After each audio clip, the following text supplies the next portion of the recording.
దేవుని మాటలు నేర్చుకోవడానికి ఆసక్తి కలిగి వచ్చినటువంటి మీ అందరిని బట్టి మన ప్రభువైన యేసుక్రీస్తు వారి నామంలో మీ అందరికీ వందనాలు, శుభములు తెలియజేస్తున్నానండి.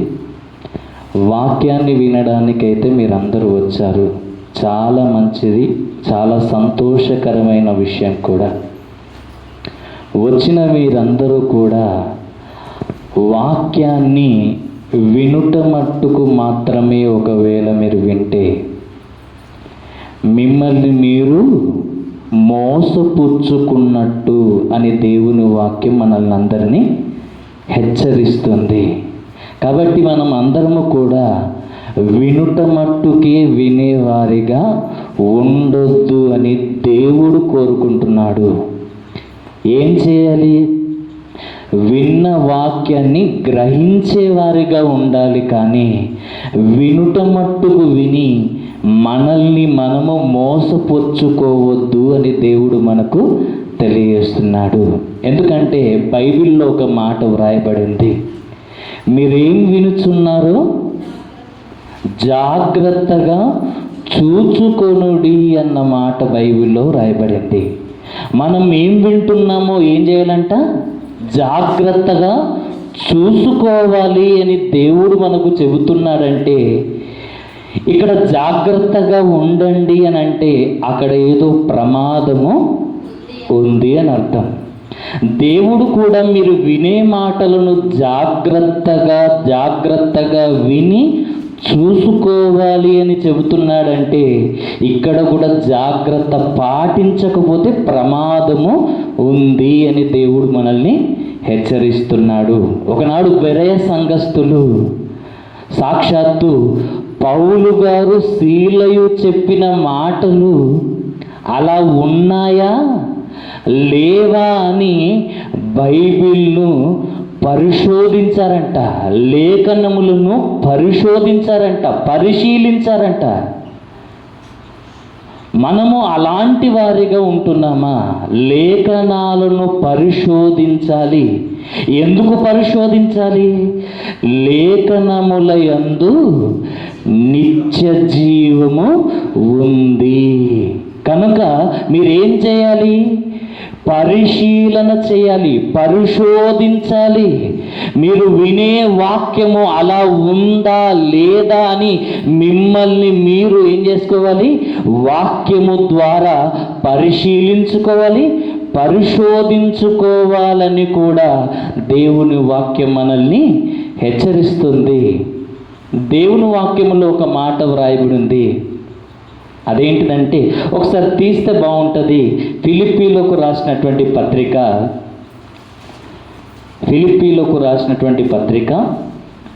3వ అధ్యాయము 8వ వచనాన్ని చదువుకుందాం. ఫిలిప్పీలకు రాసినటువంటి పత్రిక 3వ అధ్యాయము 8వ వచనం. నిశ్చయముగా నా ప్రభువైన యేసుక్రీస్తును గూర్చిన అతి శ్రేష్టమైన జ్ఞానము నిమిత్తము సమస్తమును నష్టముగా ఎంచుకొనుచున్నాను. ఎవరంటున్నారు ఈ మాట అంటే పౌలు గారు చెబుతున్నటువంటి మాట. నిశ్చయముగా నా ప్రభు అయిన యేసుక్రీస్తును గూర్చిన అతి శ్రేష్టమైన జ్ఞానం. ఎలాంటి జ్ఞానం అంటే ఇది? అతి శ్రేష్టమైన ఆ జ్ఞానాన్ని సంపాదించుకోవడానికి, ఆ జ్ఞానమును నేను పొందుకోవడానికి సమస్తమును కూడా నష్టపరుచుకుంటున్నాను అన్న మాట ఇక్కడ అపోస్తులుడైనటువంటి పౌలు గారు మాట్లాడుతున్నాడు.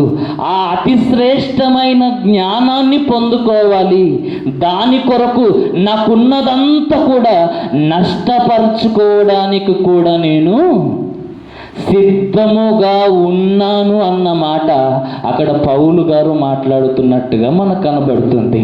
అంటే దీన్ని బట్టి మనం ఏం ఆలోచించాలి? అమ్మా, దీన్ని బట్టి మనము ఏమర్థం చేసుకోవాలి అని అంటే, ఈ లోక సంబంధమైన జ్ఞానము నీకు లేకపోయినా సరే, అర్థమైందా కాలేదన్నమాట.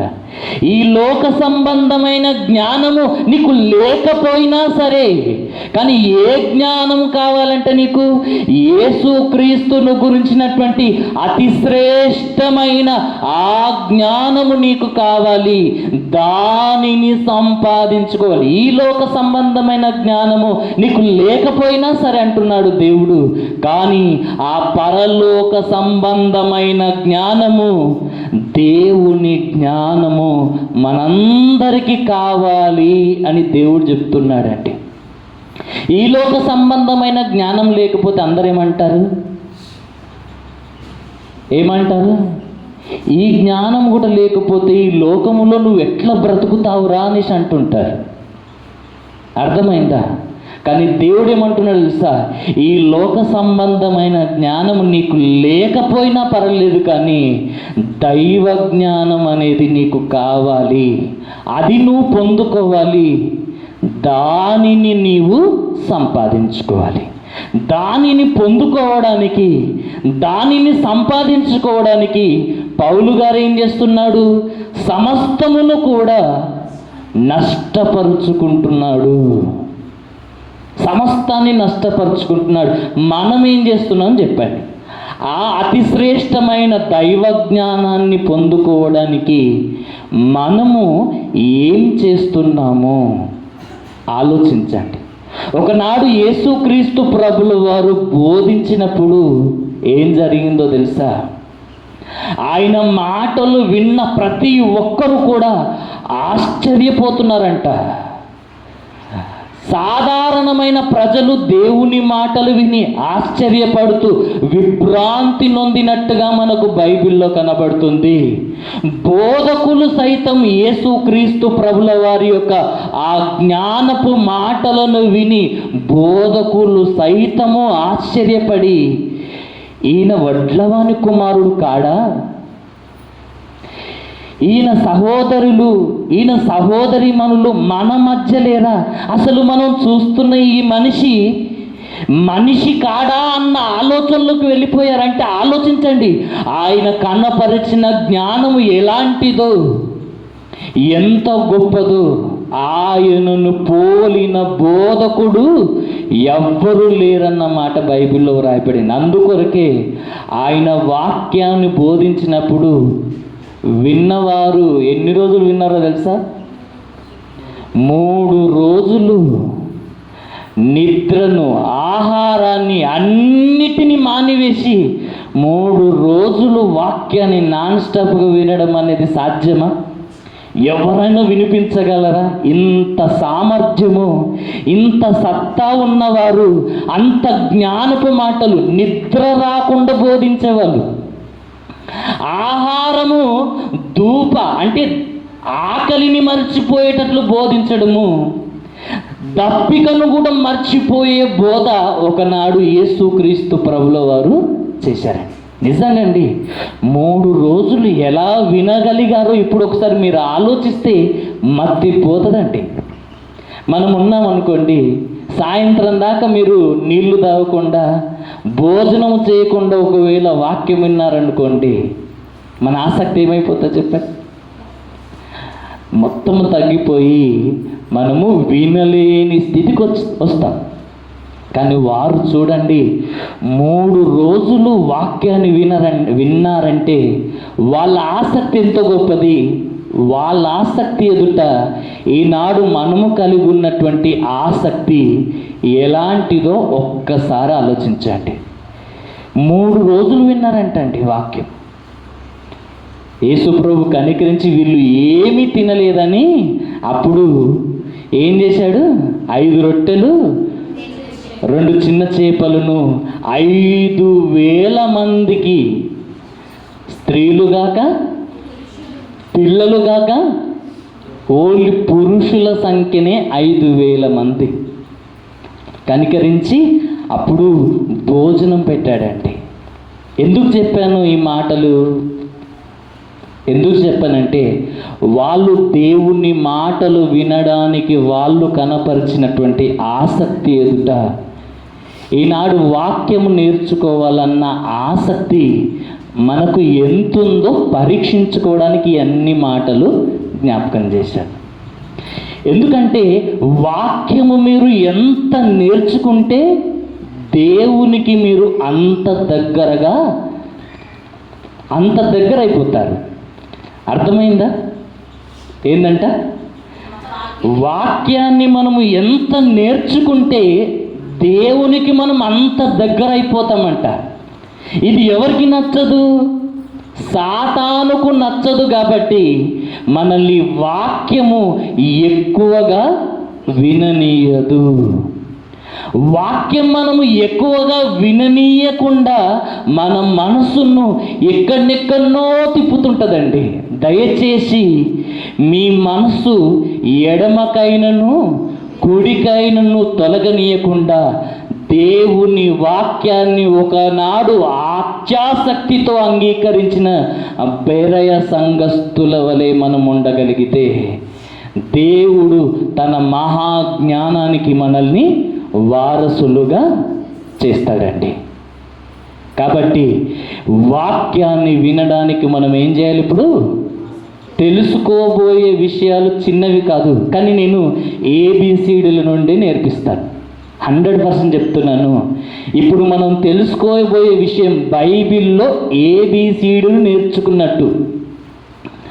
ABCDలు నేర్చుకుంటేనే భవిష్యత్తులో ఏదైనా పాఠాలు నేర్చుకోవడానికి పిల్లలకు అవకాశం ఉంటుంది. అవునా కదా? ఆలు ABCDలు 1 2 3 అంటారు చూడండి. ఇది ప్రాథమిక అంశాలు అంటారు. ఇప్పుడు మనం నేర్చుకోబోయే విషయము కూడా బైబిల్లో చాలా ప్రాథమికమైన అంశము.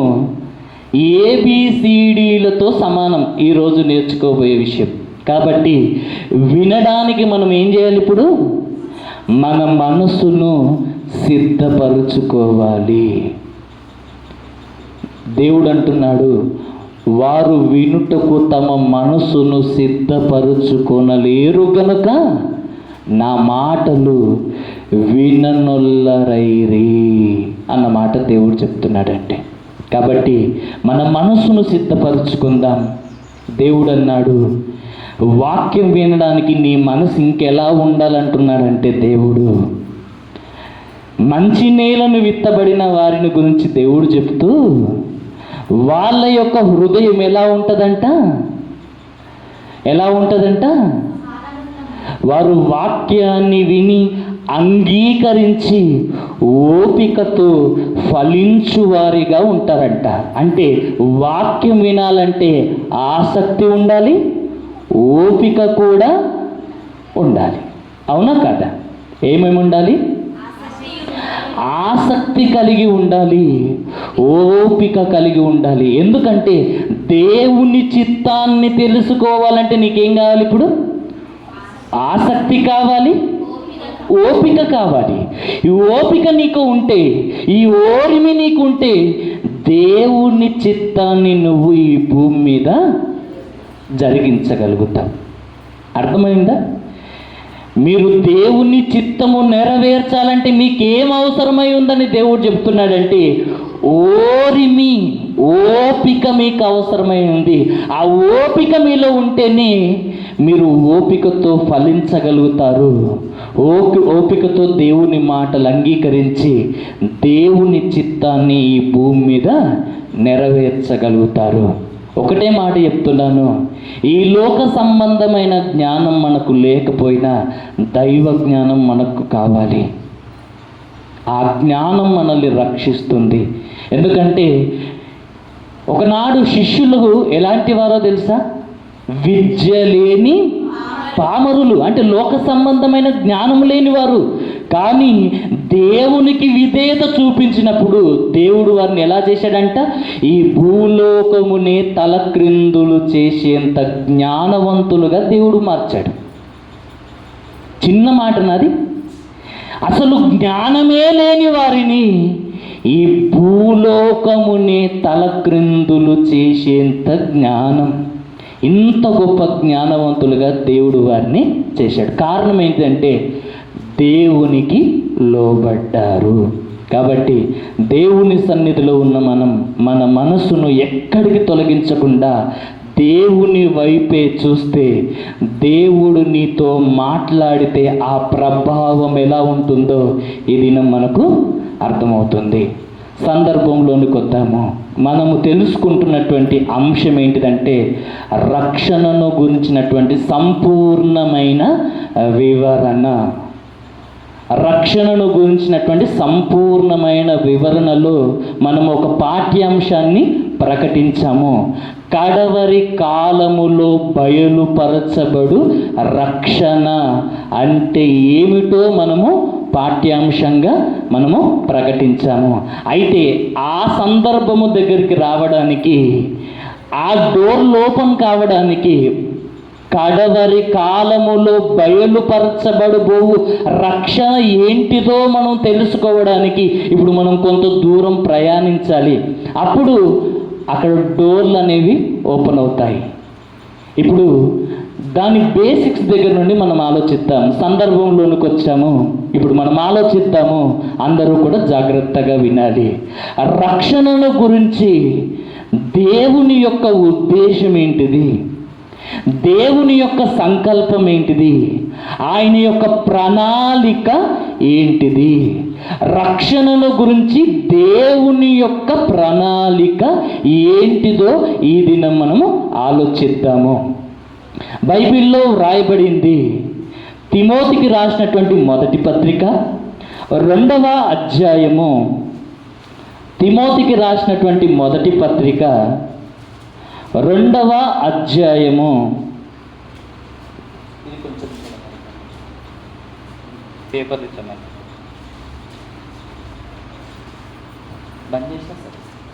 తిమోతికి రాసినటువంటి మొదటి పత్రిక 2వ అధ్యాయము 4వ వచనం. ఆయన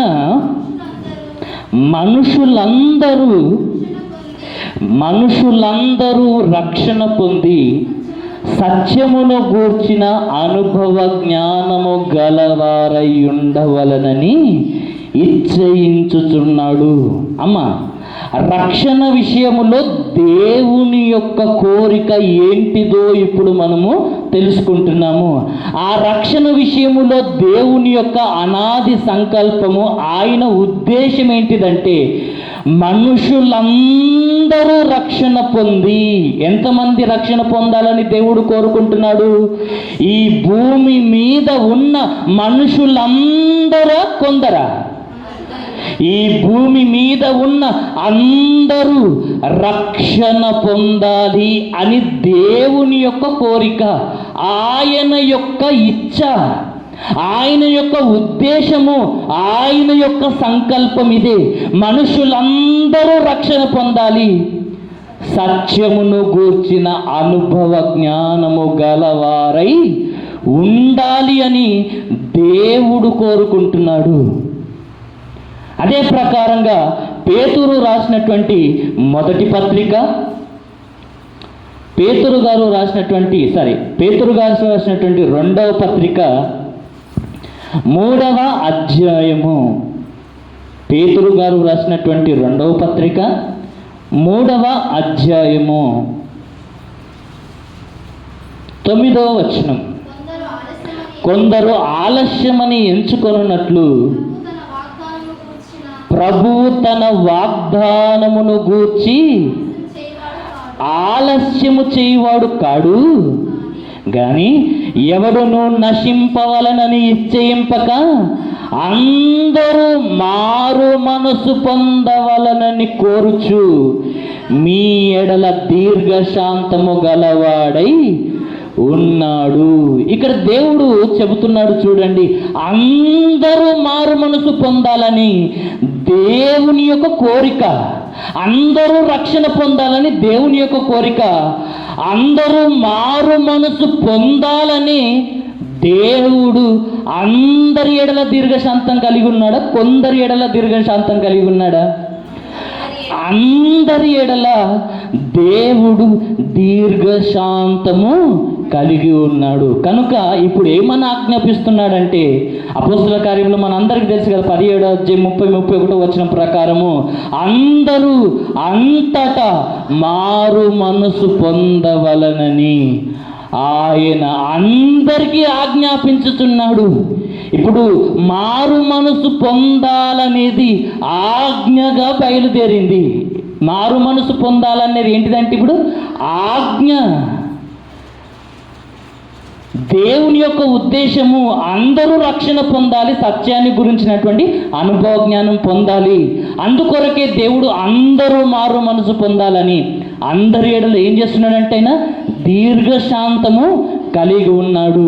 ఇప్పుడైతే అందరూ అంతటా మారు మనసు పొందాలని ఆయన ఆజ్ఞాపించుతున్నాడు. ఇది దేవుని యొక్క ఉద్దేశం, రక్షణను గురించిన దేవుని యొక్క ఉద్దేశం. ఇప్పుడు దేవుడు అనుగ్రహించే రక్షణ శరీరానిక, ఆత్మక? రాసుకునండి ప్రతి విషయం కూడా. దేవుడు అనుగ్రహించే ఈ రక్షణ శరీరానిక, ఆత్మక? ఆలోచించండి. దేవుడు అనుగ్రహించే రక్షణ దేని కొరకో ఒకసారి ఆలోచన చేయాలి. కొరింథీయులకు రాసినటువంటి 2వ పత్రిక, కొరింథీయులకు రాసినటువంటి 2వ పత్రిక 4వ అధ్యాయము 16వ వచనం. కొరింథీయులకు రాసినటువంటి 2వ పత్రిక 4వ అధ్యాయం 16వ వచనం. కావున మేము అధైర్యపడము, మా బాహ్య పురుషుడు కృషించుచున్నను, ఆంతర్య పురుషుడు దినదినము నూతన పరచబడుచున్నాడు అన్న మాట ఇక్కడ వ్రాయబడింది. అమ్మ, ఇక్కడ ఆలోచించినట్లయితే మనిషి ఇద్దరు పురుషుల కలయిక అన్న విషయం ఇక్కడ అర్థమవుతుంది. ఈ వచనంలో మనకేమర్థమవుతుంది? మనిషి ఇద్దరు పురుషుల కలయిక. ఒక పురుషుడేమో బాహ్య పురుషుడు, రెండవ వాడు ఆంతర్య పురుషుడు. అర్థమైందా? మనిషి ఇద్దరు పురుషుల కలయికనంట. మనము ఇద్దరు పురుషుల కలయిక, బాహ్య పురుషుడు, ఆంతర్య పురుషుడు. మొదటిది బాహ్య పురుషుడు, రెండవది ఆంతర్య పురుషుడు అని మనకు బైబిల్లో వ్రాయబడింది. ఇప్పుడు రక్షణ బాహ్య పురుషునిక, ఆంతర్య పురుషునిక? బాహ్య పురుషుడు అంటే ఎవరు? శరీరము. బాహ్య పురుషుడు అంటే ఎవరు? శరీరము. ఆంతర్య పురుషుడు అంటే ఎవరు? ఆత్మ. అర్థమైందా? బాహ్య పురుషుడు అని అంటే శరీరము, ఆంతర్య పురుషుడు అని అంటే ఆత్మ. దేవుడు సిద్ధపరిచిన రక్షణ శరీరానిక, ఆత్మక అని అంటే ఇప్పుడు ఆంతర్య పురుషునిక, బాహ్య పురుషునిక అంటే ఆంతర్య పురుషునికి, ఆత్మకే దేవుడు రక్షణ సిద్ధపరిచాడు. మళ్ళీ శరీరానికి ఏం సిద్ధపరిచాడు? బాహ్య పురుషునికి సంరక్షణ, ఆంతర్య పురుషునికి రక్షణ. మీకు అర్థమైందా? బాహ్య పురుషుని కోసం దేవుడు ఏం సిద్ధపరిచాడు? సంరక్షణ. ఆంతర్య పురుషుని కొరకు దేవుడు ఏం సిద్ధపరిచాడు? రక్షణ. సంరక్షణ, రక్షణ. సంరక్షణ దేనికి? బాహ్య పురుషునికి అనగా శరీరానికి. రక్షణ దేనికి? ఆంతర్య పురుషునికి అనగా ఆత్మకు. ఇప్పుడు దేవుడు సిద్ధపరిచిన రక్షణ ఆత్మకే అన్న విషయం తెలుసుకున్నాం. మళ్ళీ బాహ్య పురుషుని కొరకు దేవుడు ఏం సిద్ధపరిచాడు? బాహ్య పురుషుని కొరకు దేవుడు ఏం సిద్ధపరిచాడు? ఈ బాహ్య పురుషుని సంరక్షణ కొరకు ఈ భూమి మీద మన శరీరము బ్రతకడానికి, జీవించడానికి దేవుడు ఏమి సిద్ధపరిచాడంటే ఈ సృష్టిని దేని కొరకు చేశాడు అని అంటే ఈ బాహ్య పురుషుడైన శరీరము కొరకే దేవుడు ఈ సృష్టిని, ఈ విశ్వంలో ఉన్న ప్రతి దానిని దేవుడు దేని కొరకు తయారు చేశాడు? ఆంతర్య పురుషుని కొరక, బాహ్య పురుషుని కొరక? అర్థమైందా? ఈ విశ్వంలో ఉన్న ప్రతి దానిని దేని కొరకు దేవుడు సిద్ధపరచాడంటే బాహ్య పురుషుని కొరకే. బాహ్య పురుషుడైన ఈ శరీరం యొక్క సంరక్షణ కొరకే దేవుడు ఈ విశ్వాన్నంతటిని, ఈ సృష్టినంతటిని చేశాడు. ఇప్పుడు గాలి దేనికోసం? శరీరానిక, ఆత్మక? శరీరానికి. ఆహారము దేని కొరకు? ఆత్మక, శరీరానిక? ఈ ఎండ దేని కొరకు? ఇప్పుడు మీరు ఆలోచించండి, ఈ విశ్వంలో, ఈ సృష్టిలో కనబడే ప్రతిదీ, ఈ ఆహార పదార్థాలు కానీ, ఈ చెట్లు కానీ, ఈ గాలి కానీ, ఎండ కానీ, నీరు కానీ, ఈ ప్రకృతిలో కనబడే ప్రతిదీ కూడా ఈ శరీరము కొరకే దేవుడు సిద్ధపరిచాడు. అంటే బాహ్య పురుషుడైన ఈ శరీరము కొరకు దేవుడు ఈ విశ్వాన్నే సిద్ధపరిచాడు. అంటే మనకు ఒక్క మాటలో అర్థం కావాలి, ఈ విశ్వములో ఉన్న ప్రతిదీ కూడా, ఈ సృష్టిలో ఉన్న ప్రతిదీ కూడా బాహ్య పురుషుడైన ఈ శరీరము కొరకే అన్న విషయాన్ని మనము అర్థం చేసుకోవాలి. అర్థమైంది కదా? ఈ విశ్వములో ఉన్న అన్ని కూడా ఈ బాహ్య పురుషుడైన ఈ శరీరము కొరకే దేవుడు సిద్ధపరిచాడు. మళ్ళీ ఆంతర్య పురుషుని కోసం ఏం సిద్ధపరిచాడు? ఈ శరీరము దేని కొరకు? మళ్ళా ఈ విశ్వాన్ని, ఈ సృష్టిని అంతటిని కూడా ఈ శరీరం కోసమే దేవుడు సృష్టించాడు. ఈ శరీరం దేనికోసం అంటే ఆత్మ కోసం. ఆత్మ ఈ భూమి మీద దేవుడు నిర్ణయించిన కాలము ఈ భూమి మీద నివసించడానికి దేవుడు ఆత్మ కోసం శరీరాన్ని సృష్టించాడు. శరీరం కోసమే ఈ విశ్వములో ఉన్న ప్రతి దానిని సిద్ధపరిచాడు. అంటే ఒక మాటలో బాహ్య పురుషుడైన ఈ శరీరం కోసము ఈ లోకాన్ని సృష్టించాడు. ఆంతర్య పురుషుడైన ఆత్మ కొరకు పరలోకాన్ని దేవుడు సృష్టించాడు. కాబట్టి బైబిల్లో ఒక మాట వ్రాయబడి ఉంది. ఒకసారి మత్తయి సువార్త 6వ అధ్యాయము, మత్తయి సువార్త 6వ అధ్యాయము 25వ వచనం నుండి మనం కొన్ని మాటలు చదువుకుంటాం. అందువలన మీతో చెప్పునదేమనగా, ఏమి తిందుమో ఏమి త్రాగుదుమో అని మీ ప్రాణమును గూర్చి అయినను, ఏమి ధరించుకొందుమో అని మీ దేహమును గూర్చి అయినను చింతింపకుడి. ఆహారము కంటే ప్రాణమును, వస్త్రము కంటే దేహమును గొప్పవి కావా? ఇక్కడ దేవుడు ఏమంటున్నాడంటే అన్నిటినీ సృష్టించింది ఈ శరీరము కొరకే కాబట్టి, ఇవన్నీ దీని కొరకే సృష్టించాను కాబట్టి ఏం తినాలా, ఏమి త్రాగాలా అని మీ శరీరమును గూర్చి అయినను, మీ ప్రాణమును గూర్చి అయినను మీరు చింతించకండి అని అంటాడు. ఇదే 5వ అధ్యాయం 45వ వచనంలో గాలిని కానీ, నీరును కానీ, వర్షాన్ని కానీ, సూర్యుని యొక్క కాంతిని కానీ అన్నింటినీ మన కొరకు దేవుడు సమానంగా ఇచ్చాడంట. అన్నిటినీ మన కొరకు సమానంగా ఇచ్చాడు అని బైబిల్లో మనకు క్లియర్గా వ్రాయబడింది. ఈ శరీరము ఎక్కడి నుండి తీయబడిందో తెలుసా? ఆదికాండము 2వ అధ్యాయం 7వ వచనంలో వ్రాయబడింది. ఆదికాండము 2వ అధ్యాయం 7వ వచనం, దేవుడైన యెహోవా నేల మట్టితో నరుని నిర్మించి వాని నాసికారంధ్రముల్లో జీవవాయువును ఓదగా నరుడు జీవాత్మ ఆయను అన్నమాట అక్కడ వ్రాయబడింది. అంటే ఈ యొక్క బాహ్య పురుషుడైన ఈ శరీరము ఎక్కడి నుండి వచ్చింది అంటే నేలలో నుండి, మంటిలో నుండి, ప్రకృతిలో నుండి వచ్చింది కనుక ఈ శరీరం కొరకు ప్రకృతిని సిద్ధం చేశాడు. కాబట్టి మన శరీరం దేనికి ఎక్కువ ఆకర్షించబడుతుందంటే ప్రకృతి సంబంధమైన వాటికి ఎక్కువగా ఆకర్షించబడుతుంది.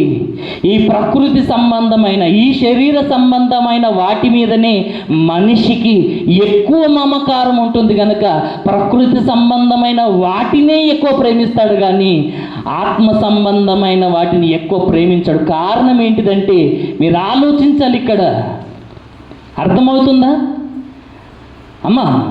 జాగ్రత్తగా వినండి. ఏమంటున్నాడు దేవుడు అంటే, ఇది ప్రకృతిలో నుండి తీయబడింది కనుక ప్రకృతి పైన దీనికి ఎక్కువ మమకారం ఉంటుంది అని దేవుడు చెప్పాడు. కాబట్టి ఈ శరీరాన్ని మనం ఏం చేస్తున్నాం? ప్రేమిస్తున్నాము. దీని సంరక్షణ కొరకు ఏదేదో చేస్తున్నామండి. దీన్ని ప్రేమించినట్టుగా ప్రపంచంలో ఏ మనిషి దేనిని ప్రేమించడండి? అవునా కాదా? మనిషి దీనిని ప్రేమించినట్టుగా, శరీరాన్ని ప్రేమించినట్టుగా ఎవరిని ప్రేమించ, చివరికి దేవుణ్ణి కూడా దీనికంటే ఎక్కువగా ప్రేమించట్లేదు. అవునా కదా? దేవుని మాటలు వింటావా, ఇంటికాడ ఉంటావా అంటే ఏం చేస్తారో తెలుసా? ఏం చేస్తారండి? ఇంటికాడైనా ఉంటారు కానీ దేవుని మాటలు మాత్రము వినరండి. అవును కదా? ఇంటికి పోయి మనం ఏం చేస్తాం చెప్పండి? ఇంటికి పోయి ఏం చేస్తాం? దాని వలన నీకు నిత్య జీవమా నిత్య నరకమా? అవునా కాదా? శరీర సంబంధమైన ఏ పనైనా నిన్ను జీవములోనికి, పరలోకమునికి నడిపించదు కదా. నిన్ను పరలోకానికి నడిపించేది ఏంటి? దేవుని మాటలు. ఆ మాటలు వినడానికి మనకు ఆసక్తే లేకపోతే, ఆ మాటలు వినడానికి మనకు మనసే లేకపోతే, ఒక గంట సేపు చెప్తేనే ఏమైపోతాము? మన ఆసక్తి అదే. దేవుని మాటలు వింటున్న కొద్దికి ఇంకా వినాలన్న ఆశ మనలో కలగాలి. అర్థమైందా? ఈ లోక సంబంధమైన ఆహారం కొంచెం తింటే వెక్కసం అవుతుంది, మళ్ళీ జీవాహారము కూడా తింటే కూడా వెక్కసం అవుతుందా? కానీ చాలామంది ఏం చేస్తారు తెలుసా? ఇప్పుడు పందుల ముందు ముత్యాలు వేసినాం అనుకోండి, పందులకు ముత్యాల విలువ తెలుస్తుందా? వాటికి ముత్యాలు వేసినా, వజ్రాలు వేసినా, బంగారం వాటి ముంగట వేసినా దానికి ఒకటే, దాని విలువ తెలియదు కనుక తొక్కి పోతుంది. అర్థమైందా? ఈనాడు మనకు కూడా వాక్యం విలువ అర్థమైతలేదు. దేని కొరకు మనిషి ఆలోచిస్తున్నాడంటే శరీరం కొరకి. దీన్ని కష్టపెట్టాలన్న ఆలోచన మనిషికి లేదు. ఈ శరీరాన్ని దేవుని కొరకు కష్టపెట్టాలి, నలగగొట్టాలన్న ఆలోచన లేదు. దేవుని వాక్యం వినడానికి ఈ శరీరాన్ని నలగగొట్టాలి. శరీరం లోబడదు, అయినా దీన్ని నలగగొట్టి దేవుని వాక్యానికి లోపరిచి ఆయన మాటలు వినాలి. ఒకవేళ నీ శరీరాన్ని నువ్వు జయించకపోతే పాపాన్ని జయించగలుగుతామా? ఒకసారి ఆలోచించండి. శరీరాన్నే జయించలేని మనము పాపాన్ని జయించగలుగుతామా? శరీరాన్నే అదుపు చేసుకోలేని మనము, అవునా కదా, పరలోకములో దేవదూతలకే తీర్పు తీర్చేవారిగా దేవుడు మనల్ని నిలబెట్టబోతున్నాడు. పరలోకానికి వారసులుగా చేయబోతున్నాడు. ఈ శరీరాన్ని అదుపు చేసుకోలేని మనం పరలోకాన్ని ఏం అదుపు చేస్తాం చెప్పండి? నిజమంటారా కాదంటారా? ఈ మనిషి దేని కొరకు ఆలోచిస్తున్నాడంటే శరీరం కొరకే. ఏమి తినాలి, ఏమి త్రాగాలి, ఏమి ధరించుకోవాలి. మనుషుల యొక్క ఆలోచనలన్నీ ఈడికి వస్తాయండి. అవునా కదా? మనుషుల యొక్క ఆలోచనలు అన్నీ ఏడికొస్తాయి, ఈడికే. ఈనాడు మనుషులందరూ కష్టపడుతుంది దేనికోసం అంటే ఈ శరీరం కోసమే. ఈ శరీరాన్ని పోషించుకోవడానికి, ఈ శరీరాన్ని సంరక్షించుకోవడానికి మనిషి ఎన్ని విద్యలు కనిపెట్టాడంటే 1,000,000 విద్యలు కనిపెట్టాడంట. ఎన్ని విద్యలు కనిపెట్టాడంట? 1,000,000 విద్యలు కనిపెట్టాడా? దేని కొరకయ్యా ఈ 1,000,000 విద్యలు అంటే? ఈ శరీరం కోసం అమ్మా, శరీరం కోసం. శరీరం కోసం ఇన్ని విద్యలు అవసరం అంటే శరీరాన్ని సంరక్షించుకోవాలి కదా, శరీరాన్ని బ్రతికించుకోవాలి కదా, దీన్ని కాపాడుకోవాలి కదా అని మనుషులు శరీరం కొరకు చేసిన అన్ని ఆలోచనలు ప్రపంచంలో దేని కొరకు చేసి ఉంటారండి? దేని కొరకు చేసి ఉంటారు? దానిలో దేవుని కొరకు కొంచెం కూడా ఆలోచించి ఉంటారండి. శరీరం కోసం ఆలోచిస్తున్న మనము, కుటుంబం కొరకు, మన యొక్క పోషణ కొరకు ఆలోచిస్తున్న మనము దేవుని కొరకు ఎంత ఆలోచిస్తున్నాం చెప్పండి? దేవుని కొరకు ఆలోచనలు కొంచెము, మన శరీరం కోసము ఆలోచనలు 99%. 99% మన శరీరం కోసమే ఆలోచిస్తున్నాము. అర్థమైందా? ఇప్పుడు వ్యక్తిగత సంరక్షణ అంటే శరీరాన్ని పోషించుకోవడానికి, దీనికి ఏం చేస్తున్నాం? దీన్ని కాపాడుకోవడానికి ఆహారం పెడుతున్నాం. వ్యక్తిగత సంరక్షణ, సమాజ సంరక్షణ, దేశ సంరక్షణ. ఈ బేసిక్సే చెప్తున్నాను, ఆలోచించండి. ఇప్పుడు ఏమంటున్నాము? శరీర సంరక్షణ కొరకు మనం ఏం చేస్తున్నాము? దీనికి ఆహారం పెడుతున్నాం. ఎన్ని పూటలు? ఎన్నిసార్లు అడిగితే అన్నిసార్లు. ఎందుకంటే నువ్వు దేవుని మాటనైనా వినవు, కానీ దీని మాట మాత్రం ఖచ్చితంగా వినలేవనుకో నేను పిప్పి చేస్తుంటుంది. దెబ్బకేమంటూ తండ్రి మహాప్రభు అని లోబడి ఏం చేస్తాం మనం? శరీరానికి లోబడి. దేవుని కూడా అంత విధేయత చూపించాం. కానీ ఇప్పుడు శరీరం ఆకలి అవుతుంది అనుకోండి, శరీరం ఏమంటుంది? చాలు అయిపోయింది, చాలు మస్తు అయింది, వెళ్ళి తినిపో అంటుంది. కొద్దిసేపు ఆగు, వాక్యాన్ని అంటే వింటావా? సరే నిన్ను ఎట్లా చేయాలో అట్లా చేస్తాని లోపలికి తీసుకుతుంటుంది. మన పానం అంతా ఏమవుతుంటుంది? వాక్యం మీద మనసు ఉండక ఆహారం వైపు వెళ్ళిపోతుంటాం. కానీ పౌలు గారు చూడండి, శరీరం కొరకంట ఆకలి దప్పులతో గడిపిన సందర్భాలు మనకు కనబడతాయండి. భక్తులందరూ కూడా దేవుని వాక్యాన్ని ప్రకటించడంగా, దేవుని యొక్క సేవలో ఆకలిని మర్చిపోయారు, దప్పికలను మర్చిపోయారు. ఎన్ని కష్టాలు అనుభవించారంటే ఈ శరీరాన్ని ఎంత నలగొట్టాలో అంత నలగొట్టారంటే. ఈనాడు మనమే ఏం చేస్తున్నామంటే శరీరాన్ని సుఖపెడుతున్నాము. శరీరాన్ని సుఖపెడితే అది నిన్ను నరకానికి తీసుకుని వెళ్తుంది. శరీరాన్ని కష్టపెట్టాలి, దాన్ని నలగొట్టాలి, దాన్ని లోపరుచుకోవాలి. నీ ఆధీనములో, నీ ఆత్మ స్వాధీనములో ఉండాలి. కానీ నీ ఆత్మనే దాని స్వాధీనంలోనికి వెళ్ళిపోయింది. ఎవరికి దాసుడుగా ఉండాలి? ఆత్మకు శరీరము లోబడాలి, కానీ శరీరానికే ఆత్మ లోబడే పరిస్థితి. శరీరం చెప్పినట్టు ఆత్మ వింటుంది, ఆత్మ చెప్పినట్టు శరీరం వినాలి. కానీ మనం ఏం చేస్తున్నాము? శరీరం మాటనే వింటున్నాం. శరీర సంరక్షణ కొరకు మనం ఏం చేస్తున్నామంటే ఆహారాన్ని పెడుతున్నాము, శరీరాన్ని శుభ్రంగా ఉంచుకుంటున్నాము, పరిశుభ్రంగా ఉంచుకుంటున్నాము, బట్టలు ధరించుకుంటున్నాము. మన కాళ్ళకు ఇంకా ఏ గాయాలు కాకుండా, ఏం గుచ్చుకోకుండా కాళ్ళ యొక్క సంరక్షణ కొరకు చెప్పులు కూడా తొడుక్కుంటున్నాం. శరీర సంరక్షణ కొరకు. ఇప్పుడు సమాజ సంరక్షణ కొరకు ఎవరున్నారు? రక్షక భటులు అని పోలీస్ స్టేషన్లో పోలీసులు ఉన్నారు. అవునా కదా? సమాజాన్ని రక్షించడానికి లేదా సంరక్షించడానికి, నేరాలు ఘోరాలు జరగకుండా కాపాడడానికి సమాజంలో ఎవరున్నారు? సమాజ సంరక్షకులు, రక్షక భటులు ఉన్నారు. దేశాన్ని సంరక్షించడానికి ఎవరున్నారు? సైనికులు ఉన్నారు. త్రివిధ దళాలు అంటారు. త్రివిధ దళాలు అని అంటే ఆర్మీ అంటే భూమి మీద నుండి పోరాడేవాళ్ళు. ఎయిర్ ఫోర్స్ అంటే ఆకాశములో నుండి పోరాడేవాళ్ళు. వేరే సైన్యం, వేరే దేశంలో నుండి ఎవరైనా మన దేశం మీదకి వస్తే వాళ్ళతో పోరాడి మన దేశాన్ని కాపాడడానికి గాలిలో నుండి కాపాడే సైనికులనేమో ఎయిర్ ఫోర్స్ అంటారు.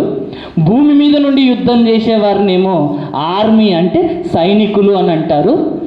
అదే ప్రకారంగా నీటి ద్వారా ఎవరైనా శత్రువులు లోపలికి వస్తే వారిని ఎదుర్కోవడానికి, వారితో యుద్ధం చేయడానికి నావీ దళం అని, ఈ విధంగా త్రివిధ దళాలు అనేవి మన దేశంలో ఉంటాయి. ఆ త్రివిధ దళాలకు అధిపతి ఎవరంటే రాష్ట్రపతి. ఓకేనా? ఈ విధంగా దేశాన్ని సంరక్షించడానికి ఈ విధంగా రక్షకులు మనకు కనబడుతున్నారు. ఇప్పుడు మనం ఏం తెలుసుకున్నాము? బాహ్య పురుషుడైన ఈ శరీరం కొరకు దేవుడు ఈ సృష్టిని సిద్ధపరిచాడు అన్న విషయమే మనం తెలుసుకున్నాం. ఇప్పుడు ఆత్మరక్షణ కొరకు దేవుడు దేనిని సిద్ధపరిచాడో మనం తెలుసుకొని, మనము ఈ ఇంట్రడక్షన్ పార్ట్ మనం ముగించుకొని మనం ఒక 15 నిమిషాలు గ్యాప్ తీసుకొని మరలా రక్షణను గురించి మనము తెలుసుకుందాం. ఇప్పుడు ఆత్మ సంబంధంగా దేవుడు ఆత్మకు సిద్ధపరిచింది ఏంటిదో ఇప్పుడు తెలుసుకుందాం. శరీరం కొరకు ఏం సిద్ధపరిచాడు?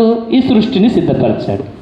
శరీర సంబంధమైన ఈ ప్రకృతిని దేవుడు దీని సంరక్షణ కొరకు సిద్ధపరిచాడు. మళ్ళా ఆత్మరక్షణ కొరకు దేవుడు ఏం చేశాడు? ఇది రాసుకునండి. ఆత్మ యొక్క రక్షణ కొరకు దేవుడు ఏం సిద్ధపరిచాడు, ఏం చేశాడు, ఈ ఆత్మ రక్షణ కొరకు దేవుడు ఎంత ముందుగా ఆలోచించాడో ఒకసారి మనం ఆలోచిద్దాం. ఈ ఆత్మ యొక్క రక్షణ కొరకు దేవుడు ఎంత ముందుగా ఆలోచించాడో తెలుసా? ఈ ఆత్మను రక్షించడానికి దేవుడు ఎంత ముందుగా ఆలోచించాడో మనకు తెలుసా అంటున్నాను. ఒక్కసారి మనం ఆలోచిద్దాము. ఈ ఆత్మ రక్షణ కొరకు దేవుడు ఎంత ముందుగా ఆలోచించాడు. ఎఫెసీలోకి రాసిన పత్రిక 1వ అధ్యాయము, ఎఫెసీలోకి రాసిన పత్రిక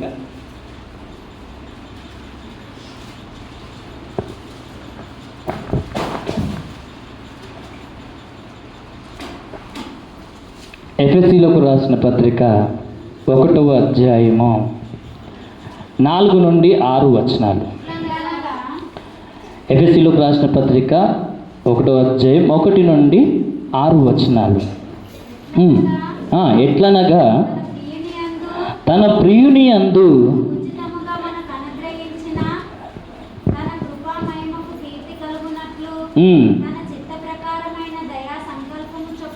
తన చిత్త ప్రకారమైన దయా సంకల్పము చొప్పున యేసుక్రీస్తు ద్వారా తనకు కుమారులనుగా స్వీకరించుటకై మనలను ముందుగా తన కోసము నిర్ణయించుకొని మనము తన ఎదుట పరిశుద్ధులమును నిర్దోషులమునై ఉండవలెనని జగత్తు పునాది వేయబడక మునుపే ప్రేమ చేత ఆయన క్రీస్తులో మనలను ఏర్పరచుకొనెను. మన రక్షణ గురించి దేవుడు ఎంత ముందుగా ఆలోచించాడు అని లేఖనాలను పరిశోధిస్తే జగత్తు పునాది వేయబడక ముందే మన రక్షణ కొరకు ఆలోచించాడంట దేవుడు. అమ్మ, మీకు అర్థమైందా? మన రక్షణ కొరకు, మన ఆత్మ రక్షించబడడం కొరకు దేవుడు ఎప్పుడు ఆలోచించాడంటే నువ్వు పుట్టినప్పుడు కాదు. మనుషులు ఎవ్వరు పుట్టక ముందే, జగత్తుకు అనగా ఈ విశ్వము పుట్టక ముందే, ఈ లోకము పుట్టక ముందే, జగత్తు పునాది వేయబడక ముందే ఆయన ఆలోచించాడు. క్రీస్తు ద్వారా ఆయనకు కుమారులనుగా మనల్ని స్వీకరించాలని. ఎలాంటి వారిగా? పరిశుద్ధులుగా, నిర్దోషులుగా మనల్ని స్వీకరించాలని. జగత్తు పునాది వేయబడక ముందే మన రక్షణ కొరకు ఆలోచించాడు. ఎంత ముందుగా ఆలోచించాడంటే జగత్తు పునాది వేయబడక ముందే మన రక్షణ కొరకు దేవుడు ఆలోచించాడు. ఆలోచించిన దేవుడు మన రక్షణ కొరకు ఎవరిని సిద్ధపరిచాడు, ఎప్పుడు సిద్ధపరిచాడు? మన రక్షణ కొరకు జగత్తు పునాది వేయబడక ముందే ఆలోచించాడు. మన రక్షణ కొరకు ఎవరిని సిద్ధపరిచాడు, ఎవరిని ఎప్పుడు సిద్ధపరిచాడు, ఎవరిని నియమించాడు అన్న మాటలు మనము తెలుసుకుందాము. ఒకసారి పేతురు రాసినటువంటి మొదటి పత్రిక 1వ అధ్యాయము, పేతురు రాసినటువంటి మొదటి పత్రిక 1వ అధ్యాయము 20-21 వచనాలు కలిసి ఉంటాయి, చదవండి. ఆయన జగత్తు పునాది వేయబడక ముందే నియమింపబడెను. ఏందంట? జగత్తు పునాది వేయబడక ముందు ఎవరిని నియమించాడట మన రక్షణ కొరకు? యేసుక్రీస్తు ప్రభువు అని నియమించాడు. జగత్తు పునాది వేయబడక ముందే మన రక్షణ కొరకు ఆలోచించాడు, మొదటిది. రెండోది, మన రక్షణ కొరకు దేవుడు ఎవరిని నియమించాడంటే యేసుక్రీస్తు ప్రభువు వారిని నియమించాడు. ఎప్పుడు నియమించాడంటే జగత్తు పునాది వేయబడక ముందే ఆయన మన యొక్క రక్షణ కొరకు, మన ఆత్మ రక్షణ కొరకు యేసుక్రీస్తు ప్రభుల వారిని నియమించాడు. యేసు అనగా అర్థం ఏంటిది? రక్షకుడు. క్రీస్తు అనగా అభిషిక్తుడు, అభిషేకింపబడినవాడు. మిమ్మల్ని రక్షించడానికి అభిషేకింపబడిన రక్షకుడు యేసుక్రీస్తు ప్రభుల వారు. ఎప్పుడు అభిషేకించబడ్డాడంటే జగత్తు పునాది వేయబడక ముందే మన రక్షణ కొరకు యేసు ప్రభువు నియమించాడు, ఆయనను అభిషేకించాడు. కనుక ఆయన ఈ భూమి మీద పుట్టే సమయములో, ఈ లోకానికి వచ్చిన సమయంలో దేవదూత చెప్పిన సందర్భం మనందరికి తెలుసు కదా. మత్తయి సువార్త 1వ అధ్యాయం 21వ వచనములో ఆమె ఒక కుమారుని కనును, తన ప్రజలను వారి పాపముల నుండి ఆయనే రక్షించును గనుక ఆయనకు యేసు అను పేరు పెట్టుదురు. తన ప్రజలను వారి పాపముల నుండి ఆయనే రక్షించును గనుక ఆయనకు యేసు అను పేరు పెట్టబడును అన్నమాట వ్రాయబడింది. యేసుక్రీస్తు ప్రభులారు ఎవరు అని అంటే లోక పాపములను మోసుకొని పోయే దేవుని గొర్రెపిల్ల. యోహాను సువార్త 4వ అధ్యాయంలో రాయబడింది, ఆయన లోక రక్షకుడు. లోకాన్ని రక్షించడానికి, పాపము నుండి రక్షించడానికి జగత్తు పునాది వేయబడక ముందు దేవునిలో ఏర్పరచబడినటువంటి ఆయన, మన కొరకు నియమించబడినటువంటి ఆయన యేసు ప్రభువు. ఇదంతా దేవుడు ఎలా ఆలోచించుకున్నాడు తెలుసా? ఎఫెసీలోకి రాసినటువంటి పత్రికలోని 1వ అధ్యాయము 10వ వచనము. ఎఫెసీలోకి రాసిన పత్రిక 1వ అధ్యాయము 10వ వచనము. ఈ సంకల్పమును బట్టి ఆయన పరలోకమందున్నవే గాని భూమి మీద ఉన్నవే గాని సమస్తమును క్రీస్తునందు ఏకముగా సమకూర్చవలెనని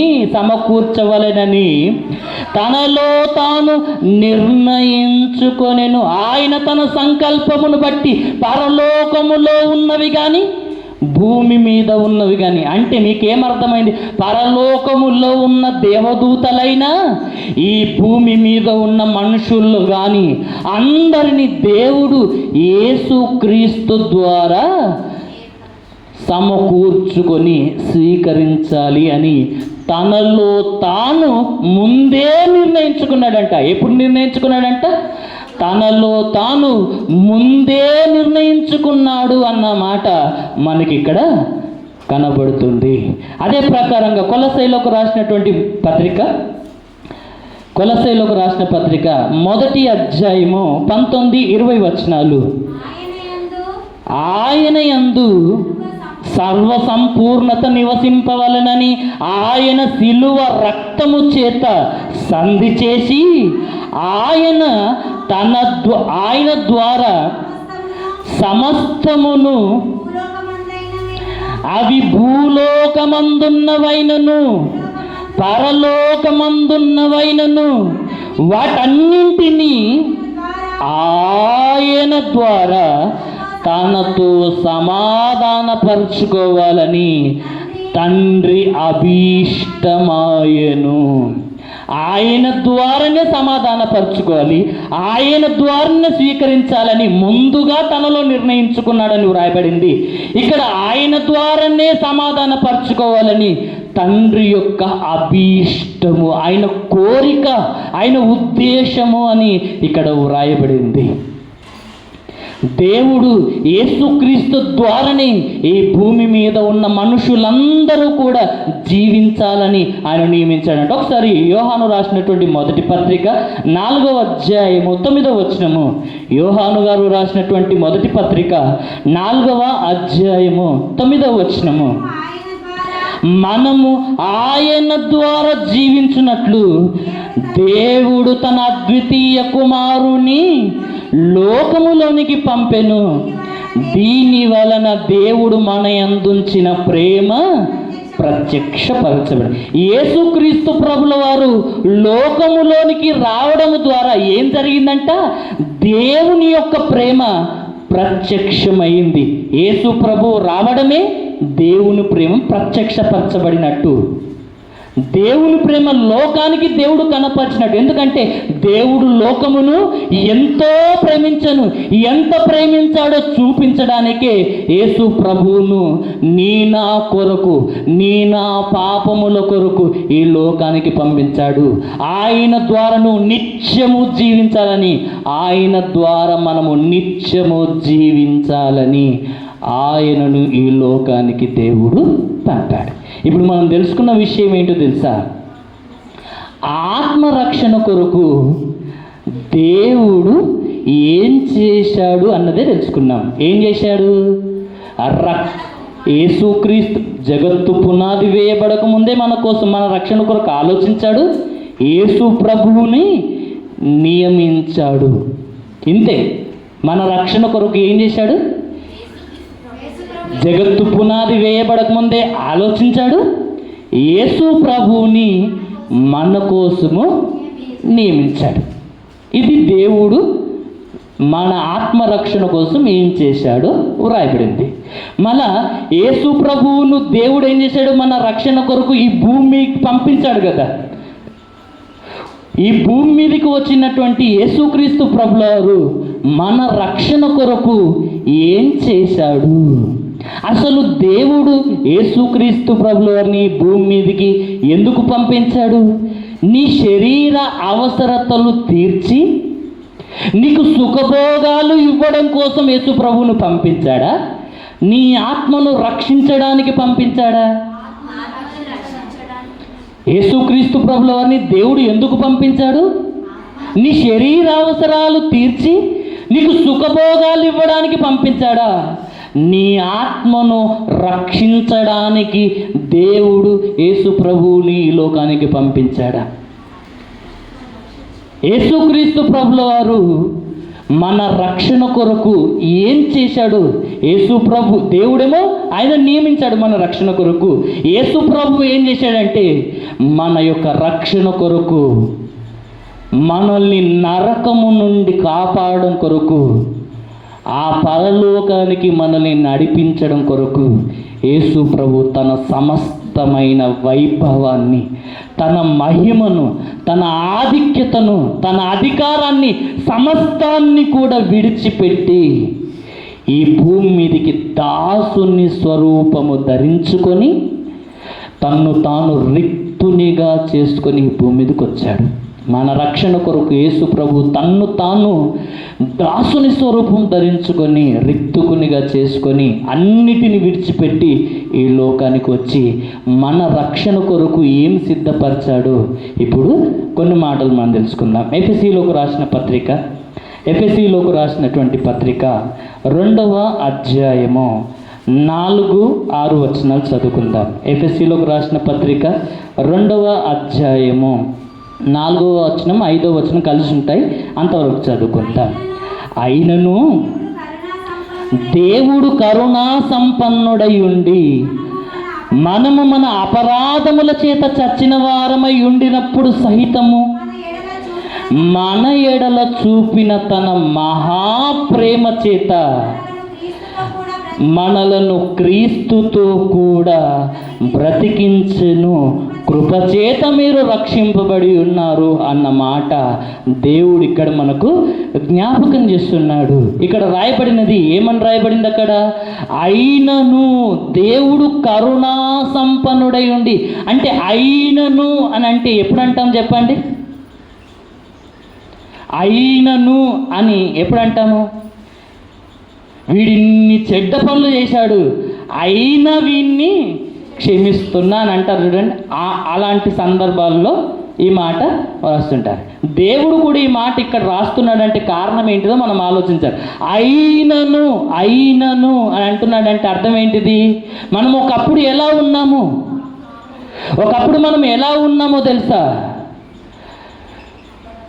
ఈ లోకములో ఉన్న వారందరిలాగా శరీరము యొక్క కోరికలను, మనస్సు యొక్క కోరికలను నెరవేర్చుకొనుచు ఈ ప్రపంచ ధర్మము చొప్పున మనమందరము కూడా ఈ లోక సంబంధులమై దేవునికి నచ్చని పనులను చేసుకుంటూ అందరిలాగానే స్వభావ సిద్ధంగా దేవుని ఉగ్రత పాలై నశించుటకు సిద్ధముగా ఉన్న స్థితిలో ఉన్నామంట.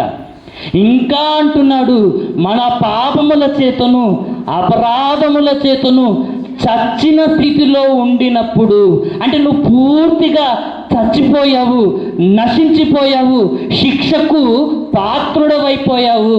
నువ్వు చచ్చిపోతే భయంకరమైన నరక శిక్షకు పాత్రుడుగా నరకములో యుగ యుగాలు కాలాల్సినటువంటి స్థితిలో నువ్వు ఉన్నావు. ఎందుకంటే ఈ లోకంలో బ్రతికినంత కాలం నువ్వు ఏం చేశావు?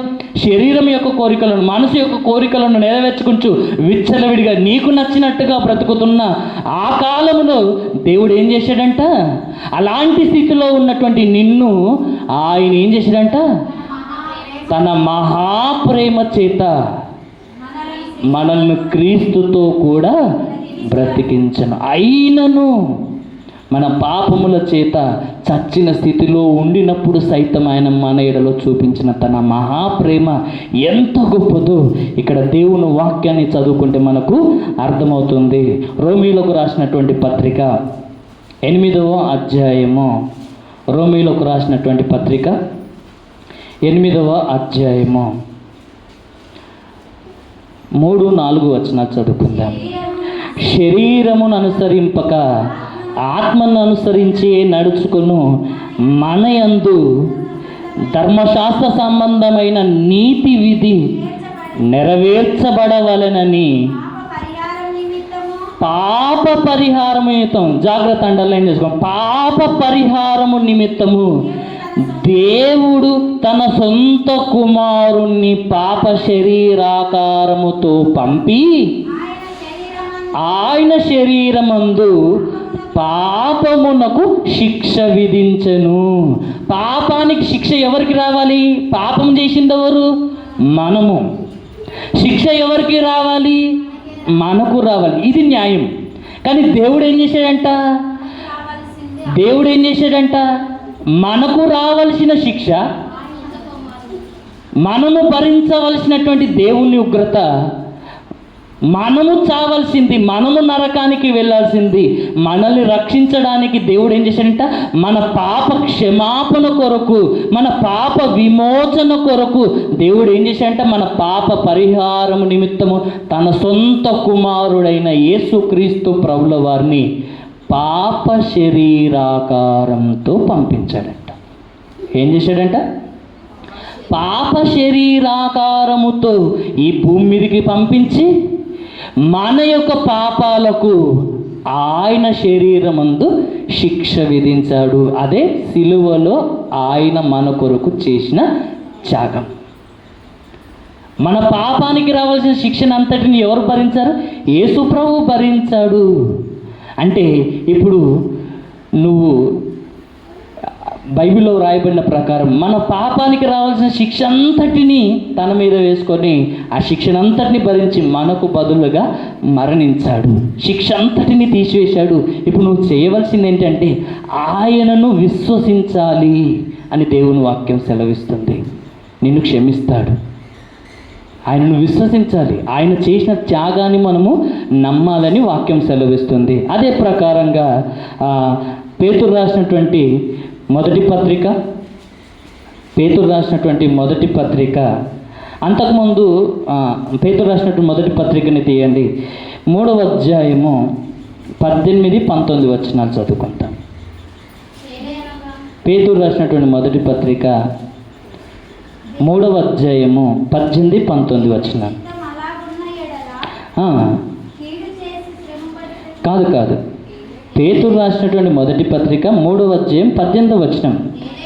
ఏలయనగా మనలను దేవుని యొద్దకు తెచ్చుటకు అనీతిమంతుల కొరకు నీతిమంతుడైన క్రీస్తు శరీరము విషయములో చంపబడి ఆత్మ విషయములో బ్రతికింపబడి పాపముల విషయమై ఒక్కసారి శ్రమ పొందెను. ఇక్కడ చూడండి, మనలను దేవుని యొద్దకు తెచ్చుటకు అనీతిమంతుల కొరకు నీతిమంతుడైన యేసుక్రీస్తు ప్రభుల వారు ఏం చేశాడంట? మనల్ని దేవుని యొద్దకు తీసుకొని రావడానికి, మన పాపములను విమోచించడానికి, మన పాపం యొక్క నివారణ కొరకు, మన పాప క్షమాపణ కొరకు ఆయన ఏం చేశాడంట? చనిపోయాడు అనంటే మీకు ఏమర్థమవుతుంది? మన రక్షణ కొరకు దేవుడు యేసు ప్రభువును నియమిస్తే, యేసు ప్రభువు మన రక్షణ కొరకు ఏం చేశాడంట? మన కొరకు ఏమి సిద్ధపరచాడంటే రక్షణను సిద్ధపరచాడు. ఎలా సిద్ధపరచాడంటే తను ప్రాణాన్ని అర్పించి మన కొరకు రక్షణను సిద్ధపరచాడు. దేవుడేమో యేసు ప్రభువు నియమించాడు మన రక్షణ కొరకు, యేసు ప్రభు ఏమో మన కొరకు రక్షణను సిద్ధపరిచాడు. అదే ప్రకారంగా గలతీయులకు రాసినటువంటి పత్రిక 1వ అధ్యాయము 4వ వచనము, గలతీయులకు రాసిన పత్రిక 1వ అధ్యాయము 4వ వచనము, మన తండ్రి అయిన దేవుని చిత్త ప్రకారము క్రీస్తు మనలను ప్రస్తుత దుష్టకాలములో నుండి విమోచింపవలనని మన పాపముల నిమిత్తము తన్ను తాను అప్పగించుకొనెను. అంటే ఇదన్నీ ఎందుకు చూపిస్తున్నాను? యేసు ప్రభు మన కొరకు సిద్ధపరిచిన రక్షణ, ఆయన మరణము ద్వారా మన కొరకు రక్షణను సిద్ధపరిచాడు. దీనికోసం నేర్చుకున్నాను. ఎందుకంటే ఈ బేసిక్స్ ఇవి మీకు అర్థం కాకపోతే ఇప్పుడు చెప్పబోయే విషయాలు అర్థం కావని ఇవన్నీ మాటలు చెప్తున్నాను. అర్థమవుతుందా? ఆలోచించండి. తండ్రి అయిన దేవుని చిత్త ప్రకారం, దేవుని చిత్తం ఏంటిది? అందరూ రక్షణ పొందాలి. ఆయన చిత్త ప్రకారము, ఆయన అనాది సంకల్పములో జగత్తు పునాది వేయబడక ముందే మన రక్షణ కొరకు ఆలోచించి యేసు ప్రభు నియమించాడు కదా. ఆయన చిత్త ప్రకారము యేసుక్రీస్తు ప్రభుల వారు మనలను ప్రస్తుత దుష్టకాలములో నుండి, పాపము నుండి విమోచించి రక్షించడానికి మన కొరకు తన ప్రాణాన్ని అర్పించాడన్న మాట ఇక్కడ మనకు కనబడుతుంది. అదే ప్రకారంగా కొన్ని మాటలు రిఫరెన్స్ రాసుకొని ఫాస్ట్గా నేను చెప్తాను. ఫాస్ట్గా ఎఫెసీలోకి రాసినటువంటి పత్రిక, ఇది ఒక్క రిఫరెన్స్ చూసేసి మనము ఫాస్ట్గా కొన్ని మాటలు యేసు ప్రభు సిద్ధపరిచిన రక్షణ కోసం కొన్ని మాటలు చదువుకుందాము. ఎఫెసీలోకి రాసిన పత్రిక 1వ అధ్యాయం 7వ వచనం. ఎఫెసీలోకి రాసిన పత్రిక 1వ అధ్యాయం 7వ వచనం, దేవుని కృపా మహాదైశ్వర్యమును బట్టి ఆ ప్రియుని యందు ఆయన రక్తము వలన మనకు విమోచనము, అనగా మన అపరాధములకు క్షమాపణ కలిగి ఉన్నది. ఏంటంట? ఆయన రక్తము వలన మనకు విమోచన కలుగుతుంది, మన అపరాధములకు క్షమాపణ కలుగుతుంది అన్నమాట వ్రాయబడింది. ఒకసారి మీరు కొన్ని రిఫరెన్స్లు రాసుకోండి. యేసు ప్రభు మన కొరకు సిద్ధపరిచిన రక్షణను గురించి ఇవన్నీ కూడా ఉన్నాయి కదా. ఇప్పుడు కొన్ని మాటలు చెప్తాను. తిమోతికి రాసినటువంటి 1వ పత్రిక 2వ అధ్యాయము 6వ వచనం రాసుకోనండి. తిమోతికి రాసినటువంటి 1వ పత్రిక 2వ అధ్యాయము 6వ వచనము. అదే ప్రకారంగా పేతురు రాసినటువంటి 1వ పత్రిక 2వ అధ్యాయము 24వ వచనం కూడా రాసుకునండి. పేతురు రాసినటువంటి 1వ పత్రిక 2వ అధ్యాయం 24వ వచనము. అదే ప్రకారంగా రోమీయులకు రాసిన పత్రిక 4వ అధ్యాయము 25వ వచనం రాసుకునండి. అదే ప్రకారంగా ఎఫెసీలకు రాసిన పత్రిక 5వ అధ్యాయము 22వ వచనము కూడా మనము రాసుకునండి. ఇప్పుడు దీంట్లో మనకేం కనబడుతుందంటే యేసుక్రీస్తు ప్రభుల వారు మనందరి రక్షణ కొరకు, మనందరి పాప క్షమాపణ కొరకు, ఈ దుష్టకాలము నుండి మనల్ని తప్పించడానికి, నరకము నుండి కాపాడడానికి, ఆ పరలోకానికి మనల్ని పరిశుద్ధులుగా, నిర్దోషులుగా మనల్ని తీసుకొని వెళ్ళడానికి ఆయన మన కొరకు సిద్ధపరిచిన రక్షణ ఇప్పుడు మనం తెలుసుకున్నాం. ఇప్పుడు మనం ఏం తెలుసుకున్నామంటే రెండు విషయాలు. ఏంటిదంటే మనిషి ఇద్దరు పురుషుల కలయికని, ఒకటి బాహ్య పురుషుడు, ఆ బాహ్య పురుషుని కొరకు దేవుడు సిద్ధపరిచింది ఏంటంటే ప్రకృతి, సృష్టిలో ఉన్న వాటన్నిటిని సిద్ధపరిచాడు. రెండోది ఆంతర్య పురుషుడు అంటే ఆత్మ. ఈ ఆత్మ కొరకు దేవుడు ఏం సిద్ధపరిచాడు అని అంటే దేవుడు మన రక్షణ కొరకు ముందుగానే ఆలోచించాడు, యేసుక్రీస్తును నియమించాడు.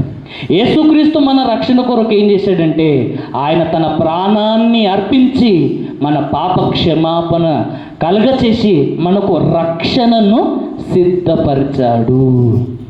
ఏం తెలుసుకున్నాం? ఈ రెండే మాటలు తెలుసుకున్నాం. రక్షణను యేసు ప్రభు సిద్ధపరిచాడు. ఇది బేసిక్ విషయం, అర్థం, ఇంట్రడక్షన్ పార్టే. కాబట్టి దేవుడు మన కొరకు యేసు ప్రభు నియమించాడు. యేసు ప్రభు మన రక్షణ కొరకు, మన యొక్క విమోచన